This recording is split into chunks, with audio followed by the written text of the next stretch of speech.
Bonjour les affranchis, bonjour bien-aimés dans le Seigneur, que Dieu vous bénisse, que Dieu vous accorde sa grâce en ce jour de mercredi. Je suis dans la joie de venir encore auprès de vous pour partager cette édification avec nous tous. Que Dieu vous bénisse, que Dieu soit loué. Je vais prier. Seigneur, merci pour ton amour. Merci pour ta grâce. Merci pour un mercredi de plus, Seigneur. Nous ne prenons rien pour acquis, tout est le fruit de ta grâce. Tu nous fais du bien, Seigneur, chaque jour. Tu nous accordes ta parole, Seigneur. Tu nous gardes dans ta présence. Nous te sommes infiniment reconnaissants. Je recommande ces moments entre tes deux saintes mains, Seigneur. Parle-nous, que le Saint-Esprit nous parle, nous édifie. Au nom de Jésus-Christ, je prie, je dis Amen.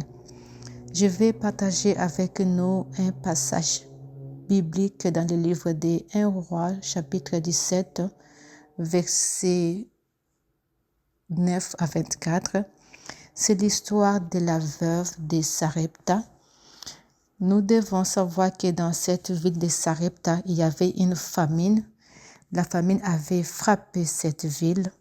C'était la période du roi Akab, lorsque Élie avait donné une prophétie sur ce qui devait arriver sur la ville. Il y avait la famine qui avait frappé toute cette contrée.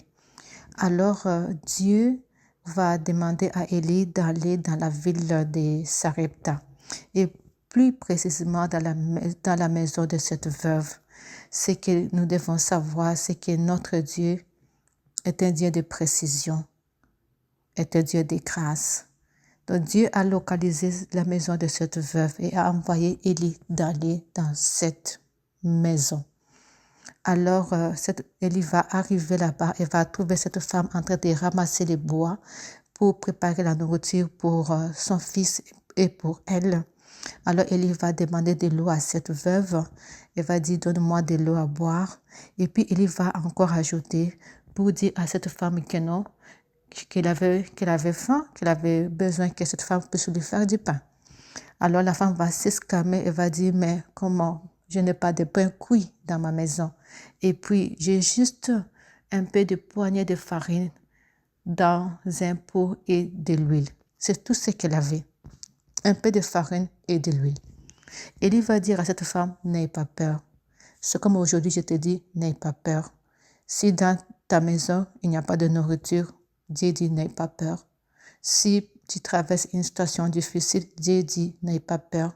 Si ce matin, tu t'es réveillé avec une situation qui te préoccupe, tu ne sais pas où commencer, tu ne sais pas où finir avec cette situation, Dieu dit, n'aie pas peur.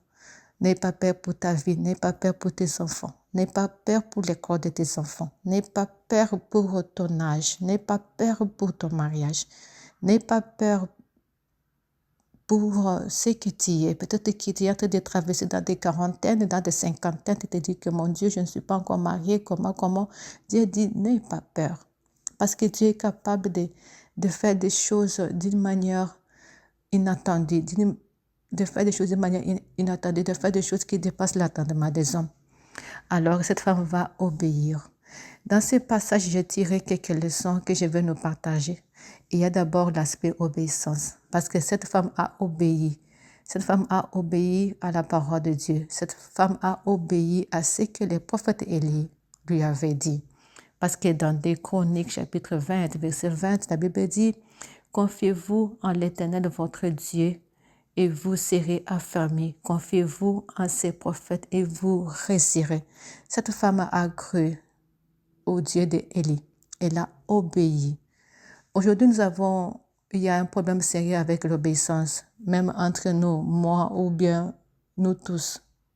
Obéir. Nous pouvons avoir un fardeau dans notre cœur ou bien Dieu nous convainc de faire quelque chose, mais tout simplement on doute ou bien on refuse carrément de le faire. Ou bien nous sommes ici dans le groupe des affranchis, des fois quand on donne des annonces ou bien on fait les appels pour dire voilà, nous avons besoin des gens au niveau de l'intercession ou bien nous avons besoin des gens au niveau de l'évangélisation ou bien nous avons besoin des gens au niveau des médias. Bon, tout simplement, entre nous, nous avons ces dons-là, mais carrément, on se dit, voilà, je ne le fais pas. Donc, je ne fais pas ça, je n'ai pas le temps. Donc, tu préfères rester spectateur, être là, observer, regarder comment ça se passe, mais tu ne veux pas le faire. Tu ne veux pas le faire carrément, tu refuses de le faire. Tu veux juste observer comment ça se passe. Mais je pense qu'il est temps aujourd'hui que nous tous nous puissions comprendre que cette œuvre, ce n'est pas une œuvre d'une personne, mais c'est l'œuvre de Dieu. Nous sommes en train de le faire. Nous sommes en train de le faire pour Dieu.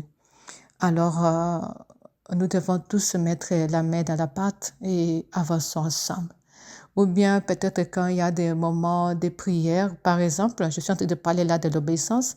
Nous savons que nous avons prié lundi, on a prié jeudi, mais à moins que tu puisses avoir quelque chose à faire, mais carrément, tu dis que non, voilà, quand il est temps de prier, tu refuses de te connecter, tu attends qu'on puisse appeler. On va commencer à appeler avec insistance, et puis tu vas te connecter. Mais tu viens devant Dieu et tu ne viens pas devant une personne. Ce que nous devons savoir, c'est que le fait de se connecter, ce n'est pas que nous partons marquer la présence pour que quelqu'un me voie et que je suis là. On le fait pour Dieu. Ou bien peut-être quand il faut prier, bon, toi tu ne pries pas, tu mets le mute. Tu ne pries pas, tu es dans le mode silencieux. On ne sait pas si dans ce mode silencieux-là, tu es dans Facebook ou bien tu es dans TikTok ou bien réellement tu es en train de prier avec nous. C'est ça un peu. Donc, aujourd'hui, l'obéissance, c'est par rapport à la parole de Dieu. Dieu voit ce que nous sommes en train de faire et Dieu veut que nous puissions obéir à sa parole. Cette femme veuve a obéi. Et après avoir obéi, il y a eu des bénéfices de l'obéissance qui ont suivi cette femme par après. C'est-à-dire, la maison de cette femme était bénie. Si vous lisez le verset 14, la Bible dit en effet, voici ce que dit l'Éternel, le Dieu d'Israël. La farine qui est dans les pots ne manquera pas et l'huile qui est dans la cruche ne diminuera pas. C'est que la maison de cette femme ici était remplie de nourriture, était remplie de farine, était remplie d'huile. Donc au moment où chez les autres il y avait famine, cette femme-là était en train de vivre l'abondance. C'est que quand nous obéissons, Dieu nous bénit. Je parle de l'obéissance de la parole de Dieu. Ce n'est pas n'importe quelle obéissance. Ce n'est pas l'obéissance où on te dit, bon, allons critiquer une personne, tu pars dans les critiques. Ça, ce n'est pas Dieu. Ou bien, quand quelqu'un te dit, voilà, allons faire quelque chose de mal, tu pars là-bas, ou bien allons voler, tu pars voler, tu obéis là où on te dit d'aller voler. Ou bien, quand quelqu'un te dit, non, voilà, il faut dire quelque chose de mal de cette personne-là, ou bien créer une histoire, une fausse histoire, créer une fausse histoire, tu obéis à faire quelque chose qui n'est pas bon, ça c'est mauvais. Mais je parle de l'obéissance de la parole de Dieu. Et cette femme a obéi. Et après avoir obéi, elle a été bénie. Donc d'abord, cette femme ici, c'est que nous devons savoir, la veuve, elle était une païenne parce qu'elle ne croyait pas en Dieu. Si nous lisons le verset 12, lorsque Élie parle à cette femme, elle dit, elle va répondre, elle va dire, Éternel, ton Dieu est vivant. C'est que cette femme ici a crié au Dieu d'Élie. Elle a crié au Dieu d'Élie, elle a eu la foi. Donc il y a la foi, il y a l'aspect foi, il y a l'aspect obéissance que j'ai soulevé dans ces passages ici. Donc cette femme, elle a obéi et cette femme a eu la foi. La foi, c'est très important. La foi, c'est très important. La foi, c'est très, très capital, en fait, parce que sans la foi, personne ne peut plaire à Dieu. Nous devons avoir la foi lorsque nous nous approchons au devant de notre Dieu. Alors, il y a aussi cet aspect des grâces, parce que lorsque Élie est parti dans cette ville, il est allé précisément dans la maison de cette veuve. Alors, je me suis dit que nos dieux nous localisent par sa grâce, parce que Dieu pouvait aller toquer ailleurs, mais Dieu est allé dans la maison de cette veuve. Pourquoi dans cette maison de cette veuve? Pourquoi? Est-ce que parce qu'elle était veuve? Je ne pense pas. Est-ce que parce que elle n'avait rien mangé et qu'elle devait mourir le lendemain? Je ne pense pas. Est-ce que c'est parce qu'elle avait son fils, il avait son unique fils? Je ne pense pas. C'est la grâce de Dieu. Donc aujourd'hui, ce qui nous soutient, moi et toi, c'est la grâce de l'Éternel. Ce n'est pas des diplômes que nous avons, ce n'est pas le français, ce n'est pas parce que nous sommes en train de pleurer par rapport à nos situations. Parce que des fois, nous pensons que nous pleurer, ça va changer la situation. Non. Ce qui va changer la situation, c'est par rapport à notre attitude par rapport à Dieu. C'est l'obéissance à Dieu et la foi en notre Dieu. C'est ce qui peut changer notre situation. Je peux bien beau pleurer devant une situation, mais si je n'ai pas la foi, si je n'obéis pas à Dieu, bien aimé, il n'y aura rien du tout.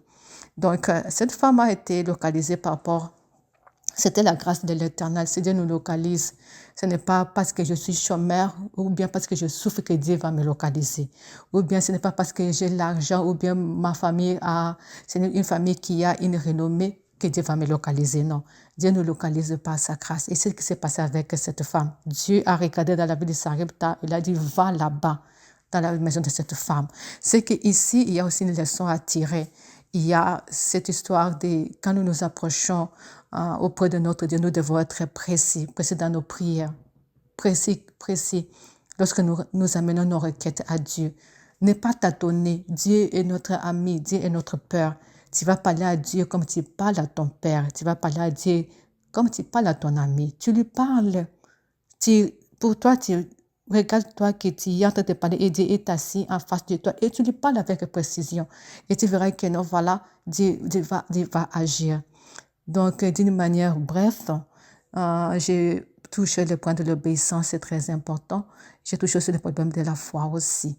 Aussi, j'ai parlé aussi du problème des grâces. Nous devons prier chaque jour, demander à Dieu de nous combler de sa grâce, parce que ce que nous sommes, c'est la grâce de l'Éternel. Merci, bien-aimés dans le Seigneur. Que Dieu vous bénisse. Je vous souhaite un bon mercredi. Que Dieu vous comble de sa grâce dans le nom de Jésus-Christ. Amen.